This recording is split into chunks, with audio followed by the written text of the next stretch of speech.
Bonjour. Bonjour. Soyez les bienvenus pour cette lecture. Donc, message à recevoir au moment où vous l'écouterez. Yes. Ça peut être demain, ça peut être aujourd'hui, ça peut être dans une semaine, ça peut être dans un mois. On vous dit peu importe, il n'y a pas de temporalité. La seule temporalité qui compte, c'est quand vous allez tomber sur cette vidéo. Oui. On y va. C'est parti. C'est parti. Ouais, elle sort souvent, le rêve. Oh. Ah, vous rêvez de ce que vous n'avez pas, ou de ce que vous avez perdu, ou de ce qu'on vous a volé. Donc, vous rêvez d'un retour du passé ici, ou d'un remplacement, ou quelque chose qui viendrait combler ce que vous avez perdu. Vous voyez? Mais alors, c'est plus que ça. On me dit, vous rêvez à quelque chose d'identique.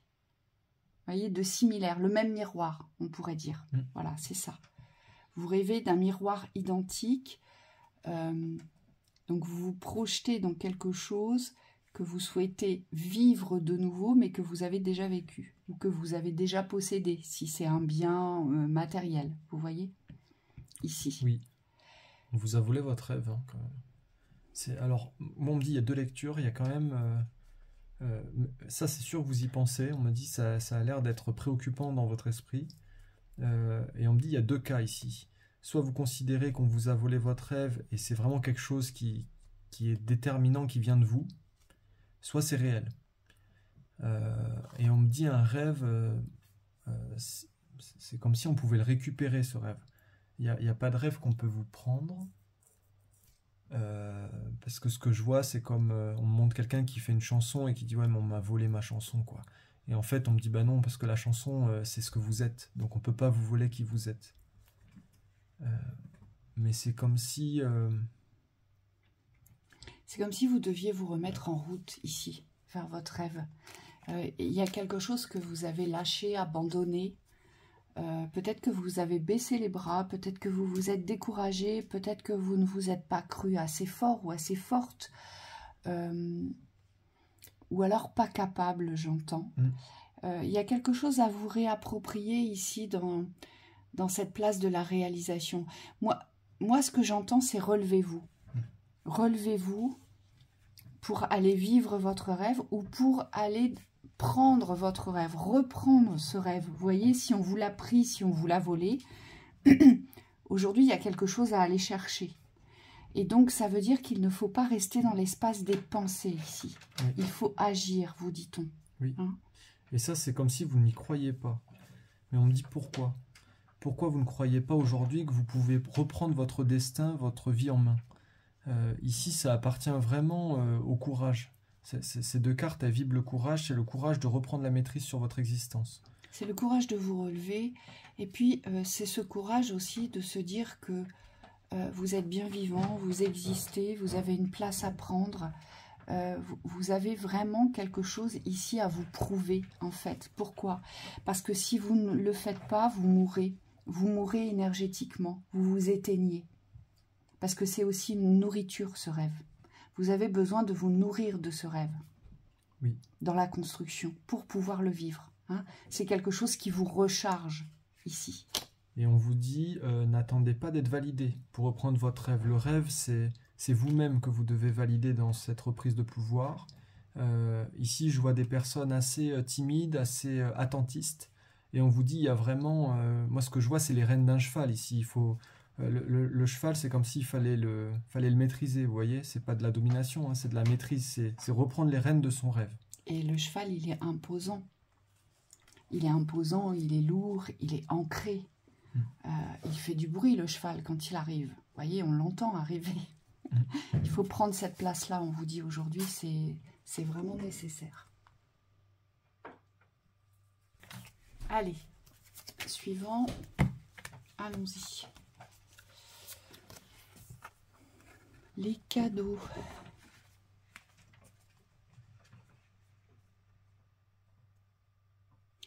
Alors vous vous mettez en retrait des cadeaux. Ça, c'est curieux. Je vois c'est bizarre, hein. Je vois des situations où vous pourriez recevoir. Oui, vous êtes trop méfiant. Et c'est curieusement, vous tournez le dos au cadeau. Il y a quelque chose que vous n'arrivez pas à recevoir ici. Comment se fait-il que vous tourniez... C'est marrant, je vous vois vraiment vous mettre de dos à ce qu'on vous tend, à ce que vous pourriez recevoir. Ah, d'accord. Parce que ça ne fait pas partie... là, j'ai une forme de rigidité. Comment dire? Alors, c'est une forme de mérite, on me dit. Soit vous estimez que vous ne les méritez pas, les cadeaux, ici. Donc, il y a une dualité avec cette légitimité, ici. Donc, on se trahit soi-même, parce qu'on croit qu'on n'a pas assez de valeur pour recevoir de la vie. Oui, on s'accuse. Hein. Ou pour recevoir des autres. Donc, on porte un jugement sévère sur soi, ici. Oui. Il y a vraiment une dévalorisation. Une culpabilité, ici. même. Oui. Là, on me dit que ça peut être par rapport à ce que vous avez vécu. C'est comme si il y avait une empreinte ici que vous n'avez pas encore pardonnée. Et c'est vrai que cette valeur, elle est absente. Elle est absente parce que, on me dit, vous avez arrêté de vous donner de la valeur. Et donc, c'est vrai qu'il y a un blocage dans le recevoir, du coup. Oui, et du coup, ce que vous pourriez recevoir, vous voyez, avec ce feu de cheminée derrière, ce diamant-là, ça pourrait vraiment venir réchauffer votre être.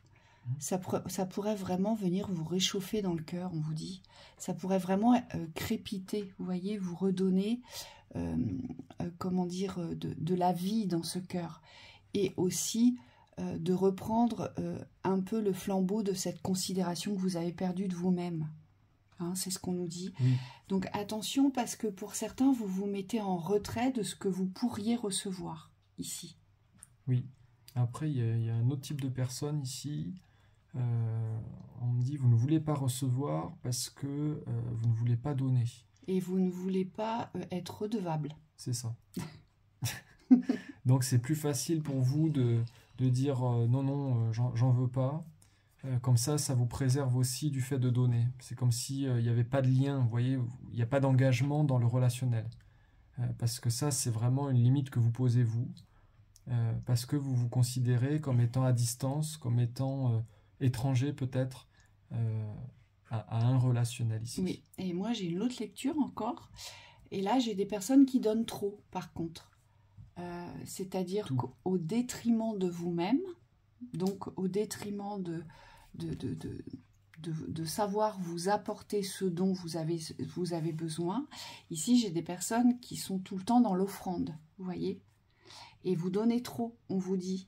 Et donc après, vous vous retrouvez dans un système de sacrifice où vous allez manquer. On vous dit attention ici, évitez de trop donner. Vous savez, quand on offre quelque chose ou quand on est dans le don, et ça c'est vraiment très important, ça ne peut provenir que du cœur et pas du mental, et ça ne provient jamais, on ne donne jamais ou on n'offre jamais pour faire plaisir ou pour avoir une quelconque reconnaissance ou pour être aimé ou pour être accepté. Et on vous dit attention à ça ici. Ici, j'ai des personnes qui donnent pour quelque chose. Oui. Par obligation de. Alors, ça peut être aussi pour maintenir une certaine image. Et on vous dit attention parce que c'est au détriment de vous-même, oui. Ici. Et là, ça me fait beaucoup rire parce que quand tu dis ça, il y a les guides qui me montrent qu'en plus de donner, vous refusez catégoriquement de recevoir. C'est-à-dire que vous avez l'exclusivité du don. Donc vous donnez, tout va bien, mais alors si on veut vous rendre, alors c'est même pas si on veut vous rendre, si on veut vous donner quelque chose, vous êtes tout de suite en fermeture. C'est comme si, c'est étonnant parce que pour certains c'est pas relié à l'image, mais c'est comme si vous aviez pris cette habitude du positionnement du don, c'est plus facile pour vous de donner, et par contre quand il faut ouvrir les portes du recevoir, on vous dit là... vous êtes la première ou le premier à fermer les portes. Oui, moi je vous vois, si vous pouviez rentrer dans un trou de souris, ça vous arrangerait bien, quoi. En fait, vous n'avez jamais appris à recevoir, on me dit. Parce que vous vous êtes toujours positionné sur le fait de donner, oui. D'apporter. Oui. Peut-être que vous chez vous les autres. sentez pas important ou importante. Oui. Ça peut venir de là, ou ça peut venir du fait que ça vous gêne de recevoir. Et on vous dit pourquoi. Pourquoi, à partir du moment où la personne, si elle vous offre quelque chose, c'est en son âme et conscience.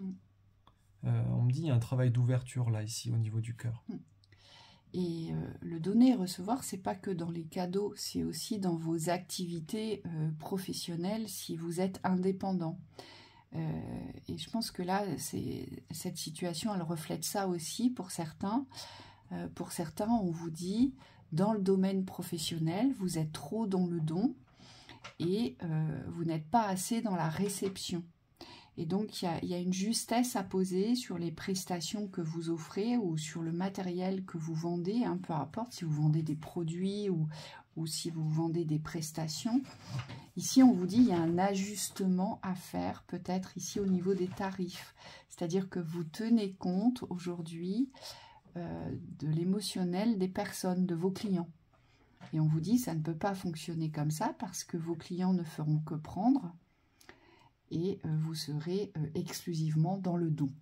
Oui. D'où l'épuisement après. Donc attention aussi à ça. Oui.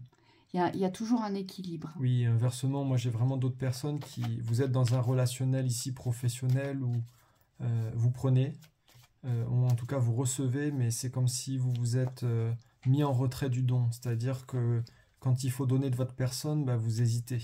Ce que je vois, c'est qu'il y a beaucoup de distance. Et là, on vous dit, il faut trouver pour vous. Alors on me dit, c'est peut-être ça vient d'un besoin de protection, mais pas que. Il va falloir trouver le bon rapport relationnel, la bonne distance ici, pour pouvoir vous rapprocher aussi des personnes avec qui vous êtes en relation. Allez. Et ça se travaille, c'est au fur et à mesure. On y va. Mais on vous dit, il faut faire un effort parfois. Chez la tante. Passé, présent, futur.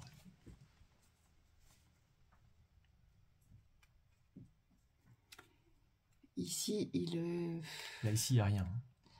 Ici, on vous dit, plus vous allez rester à attendre, à regarder la vie des autres, si je puis dire, derrière cette fenêtre. Vous voyez ce personnage, elle regarde la vie qui se joue à l'extérieur, elle regarde les passants, la nature, tout ce qui se passe, les éléments à l'extérieur. Et rien ne se passe. C'est le vide complet. Rien ne se passe. Et ici, je pense qu'il y a beaucoup d'interrogations sur votre futur. Je pense que vous vous demandez si ce sera toujours comme ça. S'il ne se passera toujours rien. Ici, vous savez, ce vide constant que vous ressentez, en fait. Moi, je vous ressens, vous êtes dans l'observation de vous-même. Oui. C'est même malaisant parce que c'est comme si vous vous êtes figé en vous observant. Le fait de vous observer, c'est comme si ça avait arrêté la dynamique de votre être. Et là, on vous dit, il faut revenir en vous et il faut reprendre un chemin actif. Là, c'est un changement de comportement complet. Vous avez besoin de...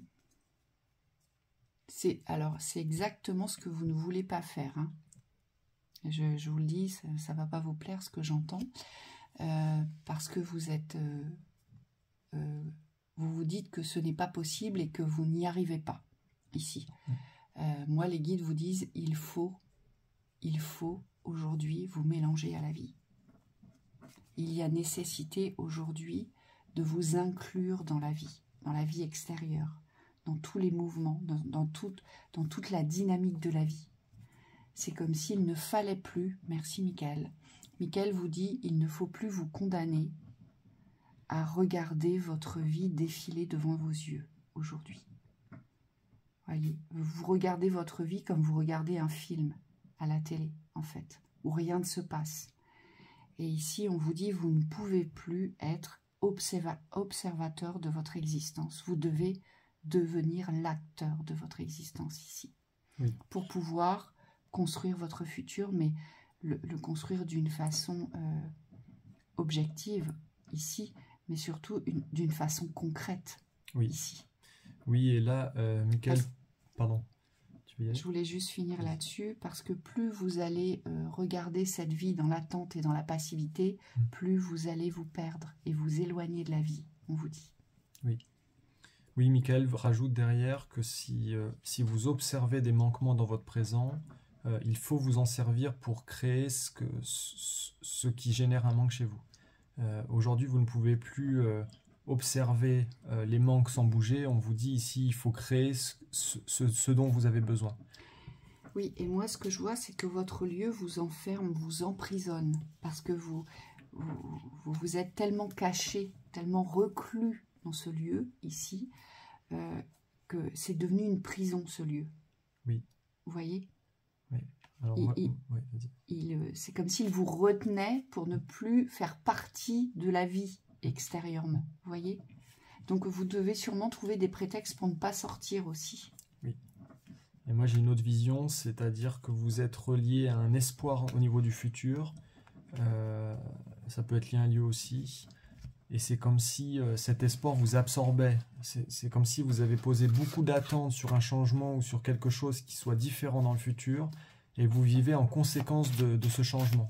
Mais du coup, dans le présent, il n'y a pas de nouveauté, il n'y a pas de créativité, puisque vous êtes axé sur ce changement précis. Et là, on vous dit, il y a quelque chose, il y a un lien à rompre avec le futur, avec ce que vous attendez le plus, parce qu'aujourd'hui, ça ne génère que du vide. C'est pas facile à entendre, mais on vous dit, là, il y a un vrai positionnement sur la nouveauté à instaurer. Oui. Trouvez les bonnes personnes pour vous relancer dans la dynamique d'une vraie existence. Et puis, oui. C'est pas évident parce que là, on me fait vraiment dire des choses que j'aime pas dire. Les guides vous disent, pour certains, vous êtes de mauvaise foi vis-à-vis de cet enfermement. C'est-à-dire que vous ne faites pas d'efforts pour sortir de cela. Hein. Et quand, parce que les guides me montrent, pour certains, vous rencontrez parfois les bonnes personnes qui vous donnent des conseils ou qui vous invitent ou qui vous donnent des idées. Et on me dit, vous ne saisissez pas les opportunités. Oui, donc faites attention parce que... la chance, c'est de changer vos croyances ici. Ouais. On vous dit quand même, c'est pas la première fois, Michael me dit, c'est pas la première fois que vous recevez ce message-là, pour certains. Oui. Allez, message final. Vas-y. Allez, allons-y. Alors, c'est pas évident à entendre, mais le but, c'est de prendre conscience que peut-être vous avez quelque chose à changer ici dans votre dynamique du quotidien. Hein. Et déjà, si vous prenez conscience de ça, eh bien, ça va vous permettre de ne plus rester passif ici.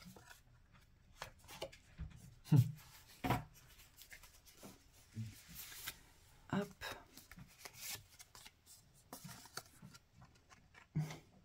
Encore deux. Allez, encore deux.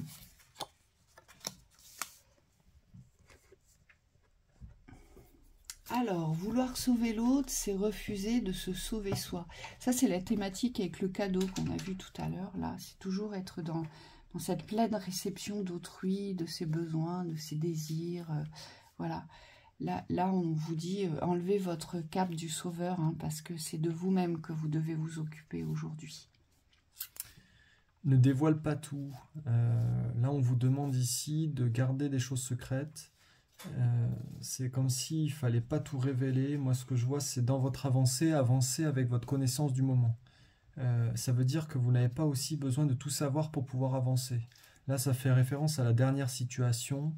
On vous demande ici de poser des actes, de poser des efforts conscients, sans forcément chercher à tout comprendre.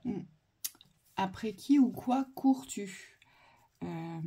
Il est important de se poser cette question, à savoir qu'est-ce que vous voulez. Si vous ne savez pas aujourd'hui ce que vous voulez, ou ce que vous voulez vivre, ou ce que vous voulez faire, je pense qu'il est important aujourd'hui, eh bien oui, de vous arrêter de courir après des interrogations ou d'arrêter de créer des interrogations qui n'ont pas de réponse ici. Pourquoi? Parce que ça vous mène nulle part et donc ça vous fige. Oui. Le grand saut de la libération, laissez la lumière vous pénétrer pour rayonner. Ici, c'est vraiment le saut quantique. Alors là, c'est vraiment dans les énergies de la nouvelle année en plus, parce que pour certains, ça va vibrer cette lumière, et on vous dit, il n'y a pas de repère extérieur. Donc là, on vous demande vraiment de choisir l'axe pour pouvoir aujourd'hui vibrer ce que vous savez être votre vérité. Créer la synergie, on vous dit c'est un peu dans la même énergie aussi. Ici, c'est simplement que ça vient de vous. Ça veut dire qu'ici, il faut faire confiance à vos appels, qu'ils soient des appels du plein, des appels, on me dit aussi, de sensations beaucoup moins positives. Ici, tout est vivant, servez-vous-en. Et la synergie, parfois, elle permet de couper des choses. Hein. Quand on crée une synergie, c'est aussi pour rompre des schémas. La synergie, elle permet aussi de rompre cette synergie. Oui, ça veut dire qu'il faut se servir de l'allant ici et du rythme que vous avez créé. Voilà. Et là, j'ai arrête de penser, agis. Donc, on nous pousse vraiment aujourd'hui à adopter la maîtrise de notre mental. On vous en a beaucoup parlé ces derniers temps avec Thibaut, hein, on arrive là-dessus, où vraiment, ici, il ne faut plus laisser cet esprit déborder aujourd'hui, mais surtout déborder dans la perdition. Donc là, on nous dit, il faut arrêter, c'est plus l'heure de penser pour certains, hein, donc pas pour tout le monde, mais pour certains, on vous dit, arrêtez de penser, agissez. Et vous aurez plus de résultats. Ouais, c'est aussi simple que ça. C'est aussi simple que ça. Et pour d'autres, surmenage, arrêtez-vous, stop. Alors là, c'est pareil, mais c'est au niveau des pensées. C'est comme s'il fallait arriver à stopper vos pensées. Moi, ce que je vois, c'est soit on arrête de réfléchir et de courir dans tous les sens, soit on sort d'un espace où on est emprisonné, parce qu'on me dit ça peut être lié aussi à un espace, et on s'aère. Moi, ce que je vois, c'est qu'il y a besoin pour certains de vous aérer pour pouvoir stopper des pensées négatives ici. Oui, et pour certains, on vous dit attention à vouloir tout faire, être sur tous les fronts, eh bien, on se perd. Et c'est aussi être constamment dans le don de soi-même, hein, mais pas pour soi. J'insiste, quand on est dans le surmenage, ça veut dire qu'on est partout à la fois. Et on n'a absolument pas de temps de régénération pour soi. Et puis, on ne peut pas se consacrer des besoins, aujourd'hui, des besoins primordiaux. Eh bien, on ne les entend pas, on ne les reçoit pas. Et donc, forcément, on s'épuise. Oui. Alors là, c'est un épuisement émotionnel, psychique et physique. Et le dernier qui craque, c'est l'aspect physique, jusqu'à ce que votre corps vous dise « stop, tu ne bouges plus ». Et généralement, ça se termine comme ça, c'est ce qu'on appelle le burn-out. Donc, attention ici. Hein. Oui, cette carte, elle peut aussi indiquer que vous allez avoir besoin de poser des limites avec certaines personnes. Et là, c'est pareil, ça comprend tous les plans, donc psychique, émotionnel, énergétique ou physique. On vous dit, il y a des personnes qui, et on le voit bien sur l'image, c'est comme si ça venait vous prendre de l'intérieur. Et là, on vous dit, vous allez avoir besoin, pour clarifier votre intériorité, votre énergie, de poser vos limites. Et on me dit, renvoyer les responsabilités à chacun. Le surmenage, c'est ça. Hein. C'est quand on prend sous son aile tout son petit monde, tout son petit entourage. Oh, t'inquiète pas, je gère. Oui, oui, je suis dispo, j'arrive. J'irai faire les courses. Non, j'irai aussi chercher les enfants. Je fais tout, je suis là. Sans moi, tout s'effondre et c'est entièrement faux. Donc attention, chacun a ses propres responsabilités aujourd'hui de vivance et d'activité. Et on vous dit, c'est à vous de renvoyer les personnes vers leurs responsabilités aujourd'hui. Et vous vous en porterez d'autant mieux. Donc voilà pour cette lecture. On vous souhaite une très belle journée. À très bientôt. À bientôt.